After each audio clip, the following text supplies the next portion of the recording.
Toda inversión conlleva un riesgo. El riesgo no es algo malo, que es parte del concepto de invertir. Yo me pasé la mayoría de la universidad sin saber qué iba a hacer después de la universidad. Me acuerdo una conversación que tuve con un amigo que me preguntaba, oye, ¿tú qué vas a hacer después? Yo le decía, no sé.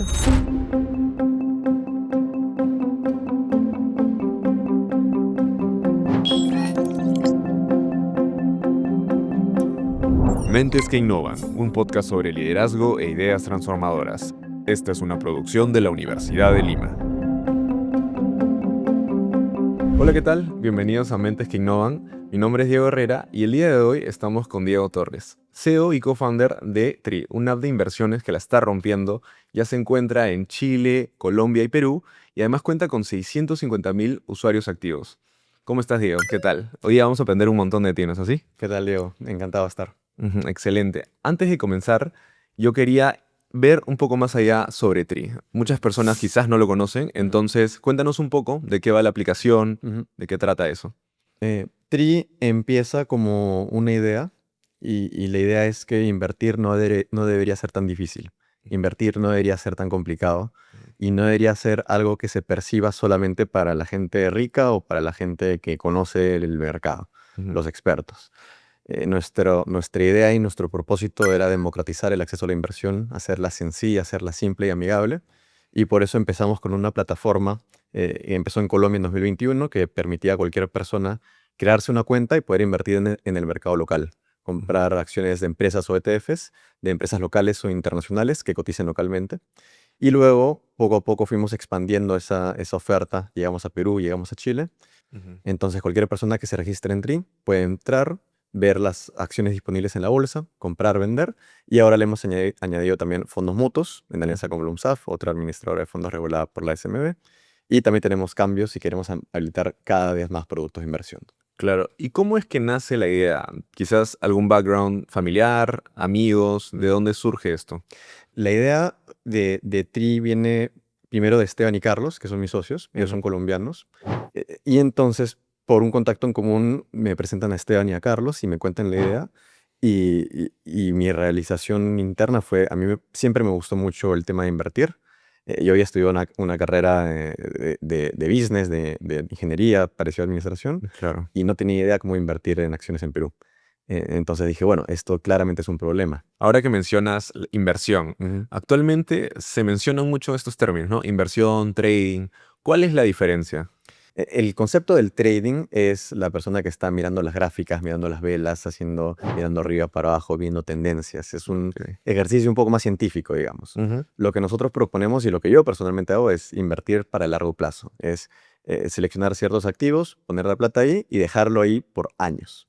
Porque cuando uno invierte para el largo plazo, la bolsa de valores es uno de tus mejores aliados. Diego, como dices, ustedes se mueven más en lo que es inversión. Ujú. ¿Qué podría hacer una persona que recién se está metiendo en este mundo de la inversión con TRI, probablemente? Entonces, ¿cómo podría empezar quizás? Lo primero es entender que la inversión no es lo mismo que apostar y no es lo mismo que el trading, como Ujú. hablábamos previamente. La inversión es un ejercicio de muy largo plazo, donde uno busca crear patrimonio a medida que va invirtiendo un porcentaje de sus ingresos, de lo que va generando en el mes a mes, y lo va metiendo a lugares con el objetivo que eso se vaya apreciando y que luego en el futuro vaya teniendo mayor capital. Lo principal para empezar a invertir es primero entender dónde uno está invirtiendo. Nosotros somos una plataforma, una app que trabaja en alianza con una SAP que está regulada en Perú. Entonces, no es lo mismo meter tu dinero en una plataforma regulada en el Perú que meter tu dinero en un broker extranjero o online que uno no sepa dónde está regulado. No, eso es lo primero. Segundo, entender en qué instrumentos estás invirtiendo. Por ejemplo, uno puede invertir en acciones de la bolsa, o puede invertir en fondos mutuos, o puede invertir en depósitos a plazo, o puede invertir en factoring. Entonces, siempre es importante entender en qué producto estás invirtiendo y cuál es el nivel de riesgo asociado a ese producto. Ujú. Porque aquí viene uno de los puntos más importantes de la inversión, y es que toda inversión conlleva un riesgo. El riesgo no es algo malo, es algo natural que es parte del concepto de invertir. Un concepto muy común es que a mayor riesgo, usualmente tiende a haber una mayor rentabilidad potencial que uno pueda obtener. Las acciones son más volátiles que los bonos, por ejemplo. Entonces las acciones, al ser más volátiles, tienen más riesgo, se mueven más, tienen más riesgo, pero al mismo tiempo puedes generar un mayor retorno que invirtiendo en bonos, que son menos volátiles, son menos riesgosos, pero por consecuencia tienen un techo de rentabilidad. Ujú. Y asimismo, las cuentas de ahorro y los depósitos a plazo son menos volátiles, son menos riesgosos, pero asimismo tienen un techo menor de rentabilidad. Claro. ¿Por qué crees tú que es importante que se democratice el acceso a estos mercados? Creo que en Perú, y no solamente en Perú, en Colombia y Chile también, Ujú. lo que falta mucha educación financiera y falta mucha cultura de inversión. Ujú. Y es justamente lo que nosotros tratamos de cambiar a nivel país. Ahora, hablando puntualmente de Tri, Ujú. uno de los momentos más desafiantes quizás es validar la idea, ¿no? ¿En qué momento te diste cuenta junto a tu equipo que Tri realmente tenía tracción, que Mm. ya funcionaba y que podía ser importante, ¿no? Mientras el producto de Tri se iba construyendo, Ujú. y fue un trabajo que demoró mucho tiempo, en ese tiempo, esto fue iniciativa de Carlos, pero Carlos, que es mi socio, nuestro cofundador, Ujú. fue haciendo una estrategia de comunidades, fue creando grupos de Facebook Mm. donde reunía gente que ya estaba interesada en el mercado bursátil y que ya se daba cuenta que habían ciertos dolores en la forma tradicional de invertir. Entonces, a medida que el producto se iba construyendo, Carlos iba reuniendo personas afín al mercado bursátil colombiano Ujú. y iba teniendo sesiones y charlas y webinars. Entonces, en el momento que Tri se lanza al mercado, que la aplicación que se pone disponible para invertir, llegó un oleaje de como 2.000, 3.000 personas Mm. que ya habían estado hablando del tema, que sabían que había un producto por lanzarse. Y yo creo que fue ese momento donde se validó que para ese nicho de personas la solución tenía sentido. Claro. Tenía sentido. Y creo que han habido varios momentos así en la historia, pero creo que en el lanzamiento, cuando descubrimos que había un grupo de personas que ya invertía en bolsa con otras corredoras de bolsa Ajá. y decidió muy rápidamente pasarse a Tri porque tenía menos comisiones, era todo digital y no tenía mínimos de capital, que esta solución tenía sentido y tenía futuro. Claro. Y como mencionas, este camino definitivamente es complejo, es difícil, pasas por momentos de todo tipo. Ujú. ¿Cuál dirías que es uno de los desafíos más complicados Mm. que pasaron en Tri? Tri es una empresa, es una startup que la crecimos en 2021 con capital de inversionistas extranjeros. Ujú. Pasamos por Y Combinator, que es una aceleradora en San Francisco. Recibimos capital de ellos. Luego levantamos una ronda semilla de inversión de fondos de inversión extranjeros de Estados Unidos, Brasil, Alemania. Ujú. Llega 2022 y en 2022 cambia toda la dinámica completamente. Se habla mucho del invierno del mundo de Venture Capital, se habla mucho del invierno de las startups, de que ya no iba a ser más fácil acceder a capital. Y para muchas startups esto fue catastrófico. Ya ha pasado y hemos tenido muchos amigos, compañeros que lamentablemente han tenido que cerrar operaciones, Ujú. que incluso nos habían ayudado a nosotros por mucho tiempo.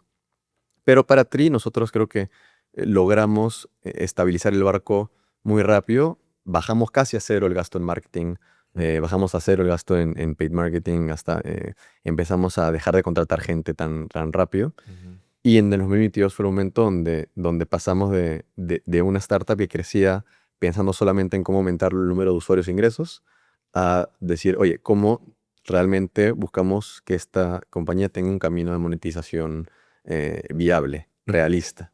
Excelente. Y ahora, como la operación empezó en Colombia, digamos, estás tú que viene de Perú y de alguna manera conoces el mercado. Ujú, ¿Qué tan difícil fue ingresar a Chile? ujú. Este proceso para que conozcan Tri, para que el producto se vuelva más visible en el Ujú. mercado chileno, ¿cómo fue? Chile fue el más retador, Ujú. porque como tú dices, primero en Colombia teníamos mucho el equipo fundador colombiano, que Claro. conocíamos el mercado. En Perú, yo soy peruano, conocíamos el mercado y tuvimos una entrada fácil. Pero más que eso, la línea base, el punto de partida de Colombia y Perú eran muy distintos al punto de partida de Chile. Porque Chile es un mercado donde, en primer lugar, los bancos y las corredoras de bolsa estaban un poco más digitalizadas, al menos en los servicios de inversión que Perú y Colombia. Ujú. Y segundo, ya habían ciertos jugadores, fintechs de inversión, en el mercado. En Perú y Colombia casi no había ninguno. Mm. Entonces, mientras en Perú y Colombia fue un océano azul en el que nos metimos, en Chile el océano ya no era tan azul. Mm, Entonces nosotros tuvimos que muy rápidamente elevar la calidad del producto para que el producto sea competitivo en Chile. clave, es clave eso. Ahora, Diego, vamos a pasar a una dinámica que son preguntas del público que nos han venido haciendo previo al episodio. Ujú. Entonces, para comenzar, hay apps que la rompen en las primeras semanas, se vuelven virales y todo, pero luego de unos días su audiencia empieza a caer. ¿Qué recomendarías revisar o mejorar en casos como estos para fortalecer la retención? Lo que suele pasar con productos o servicios que se ponen, que crecen muy rápido y caen, suelen ser modas. Ujú, Suelen ser cosas que se pusieron de moda, pero realmente no solucionan un problema tan importante para la persona, porque si lo hicieran, no caería el uso. ujú, Entonces creo que la clave está en siempre recordarse qué problema uno está resolviendo ujú. y operar en base a eso. Excelente. Ahora, la segunda pregunta es, si tengo un emprendimiento con mucho potencial, pero mis redes no despegan y el boca a boca avanza lento, es decir, que no hay mucha visibilidad, ¿qué estrategias debería aplicar para hacerme notar y crecer más rápido?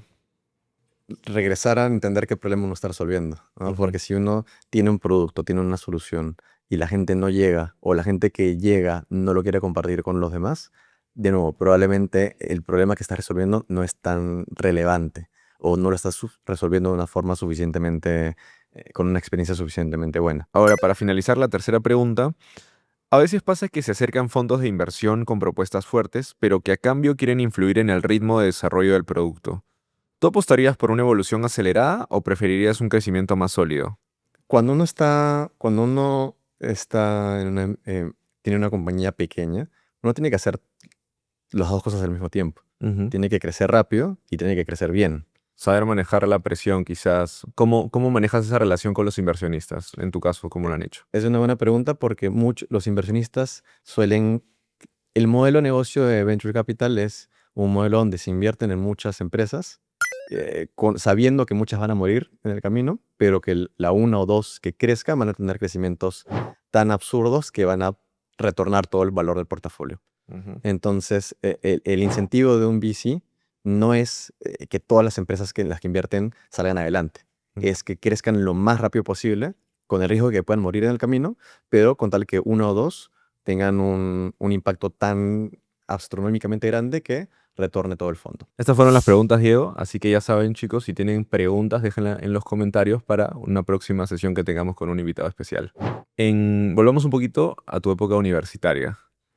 ¿Recuerdas algún temor o algo que tuviste al momento de iniciar esta etapa? Me acuerdo que me habían metido un susto en el colegio, no Ujú, recuerdo quién, profesores o quién, que la universidad iba a ser mucho más difícil que el colegio, ujú, que era mucho más complicado, que era otro mundo. Entonces llegué a la universidad pensando que iba a ser un mundo completamente diferente y no me iba a servir lo que había hecho en el colegio. Pero creo que yo tuve generales, primer año y segundo año, primer ciclo y segundo ciclo. Y en realidad no era tan distinto, en mi opinión. Sí, uno tiene que autoorganizarse más, pero no era tan diferente a lo que habíamos hecho en el colegio, entonces muy rápidamente creo que me adapté. excelente. Y en este proceso de adaptación, Ujú, probablemente conociste profes que te marcaron. ujú, ¿Alguno en particular y qué enseñanza tienes de él o ujú. recuerdas de él? Más que profesores, y yo tuve muy buenos profesores en el camino, creo que los cursos que más me interesaban o que más me gustaron eran los cursos relacionados a números, a ciencias, como cálculo, física, mecánica, estática. Ujú, Se me están pasando los otros. Porque eran cursos donde a uno lo forzaban a pensar eh, y tenía problemas complicados. Y a mí siempre me gustó resolver problemas. Ahora, ¿tienes alguna anécdota que recuerdas de ese momento? Quizás de algún emprendimiento que hayas hecho en ese momento con amigos en la Ujú. universidad o alguna iniciativa que hayan tenido? Realmente no. Dato curioso, durante la universidad yo me pasé la mayoría de la universidad sin saber qué iba a hacer después de la universidad. No lo tenía como planeado. Ujú, Eh, me acuerdo una conversación que tuve con un amigo por ahí en séptimo, octavo ciclo, que me preguntaba, oye, ¿tú qué vas a hacer después? Yo ujú, le decía, no sé. Por cosas de la vida me llega una oportunidad de trabajar en Nexus, ujú. que es un fondo de capital, un private equity del grupo Intercorp. Y en Nexus que es mi cuna profesional, mi primera práctica. ahí es donde empiezo a conocer el mundo de private equity, el mundo de consultoría, el mundo del emprendimiento y eso realmente me empezó a abrir la mente sobre qué podía hacer. Pero fue muy orgánico, fue muy aleatorio. Ok, ok, se dio por sí solo, ¿no? Se Con la fue dando. experiencia, se fue dando. Sí. Ahora, justo que mencionas esto, ¿no? De que tú no sabías Ujú, qué es quizás lo que querías terminando la universidad. Quizás es algo que pasa a muchas personas así como tú en este momento. Yo sé que tú eres mentor en el Centro de Innovación. ¿Qué has encontrado? ujú, ¿Qué nuevas personas ves? ¿Qué, digamos, proyectos con mucho potencial ujú, te han tocado la puerta? ¿Te han ujú. pedido consejo? Un poco de eso. Creo que el centro de emprendimiento es muy importante. Yo no recuerdo que existía en mi época, o al menos si existiera mucho más pequeño. Ujú, Creo que es muy importante que la universidad empiece a picarle a los alumnos esa idea de que uno puede emprender, uno puede crear su propia empresa, ¿no? Que ujú, no todos los caminos es trabajar en alguna corporación. No ujú. significa que estén mal, son caminos diferentes, simplemente hay más opciones. Y ahora que la tecnología está más descentralizada, que hay tantos avances e innovaciones, cada vez se va volviendo más fácil para uno decidir hacer su propio camino, hacer su propio proyecto y ver si ese proyecto resuelve un problema real, si se transforma en una compañía. Yo creo que en Perú nos falta mucho, nos falta llevar el emprendimiento un paso más allá. Creo que lo que llevó el emprendimiento en Colombia un paso más allá es que Rappi fue un monstruo tan grande que se volvió inevitable que levante todo el ecosistema. Y eso no ha pasado en Perú. No ha habido ningún emprendimiento en Perú de un tamaño tan grande que le jale los ojos a todo el país. Claro, excelente lo que mencionas. Es como un efecto de bola de nieve, ¿no? Que todo va jalándose por sí solo porque Rappi explotó Ujú, y todo vino por sí solo. así es. Ahora vamos a pasar a una dinámica más. Vamos a hacerte preguntas cortas con respuestas también muy concisas. Ujú. Un ping-pong, por así decirlo. Un libro que te haya marcado, El almanaque Naval Ravikant. un fracaso del que te llevaste una gran lección. Justo hoy teníamos una reunión con el equipo de Growth y hicimos una iniciativa que nos salió mal. No tuvo los resultados que esperábamos. Mm. Pero el aprendizaje colectivo de eso está bien, eso es parte de. Tu mayor motivación al despertar cada día. Y yo quiero que Tri sea una de las compañías que mejor opera en el mundo, que mejor trabaja en el mundo. Tu mayor referente. Hay dos personas que se me vienen a la mente. Uno es Diego Simeone, Ujú. entrenador de fútbol del Atlético de Madrid, una argentina. Y el otro que se me viene a la mente es Carlo Ancelotti. Interesante. La mejor decisión que has tomado en tu carrera. Aceptar esa práctica en Nexus, porque yo recuerdo cuando me ofrecieron la práctica en Nexus, me ofrecieron el salario mínimo. Y yo decía, oye, pero hay otras empresas que están pagando un poco más. Dije, bueno, voy a darle la chance, a ver si saco algo aquí. Y creo que fue la mejor decisión que pude tomar Está bien. ¿En qué preferirías invertir? ¿En criptos o acciones? en acciones. Tri, en una palabra. Futuro. Muchas gracias, Diego. Antes de terminar, quizás alguna reflexión que puedas dar al público que nos esté viendo. Eh, Creo que a los alumnos de la universidad, creo que siempre es bueno que aprendan de tecnología, que aprendan de emprendimiento. Ujú, Creo que el mundo que tenemos por delante es muy emocionante en muchos aspectos. Creo que la velocidad en la que se está desarrollando la tecnología debería emocionarnos a todos, ujú. porque abre muchas oportunidades para quien esté mosca y para quien sepa aprender rápido y quiera desarrollarse, y para el resto de personas que empiecen a invertir. Que empiecen a invertir, que empiecen a cuidar su patrimonio, que empiecen a cuidar su futuro, y que le inviertan a su educación financiera. Nuevamente, Diego, muchas gracias por estar aquí con nosotros en Mentes que Innovan. Y muchas gracias a todos ustedes por estar ahí, viéndonos. No se olviden de seguirnos en redes sociales y activar la campanita para no perderse de ningún episodio. Chao, chao.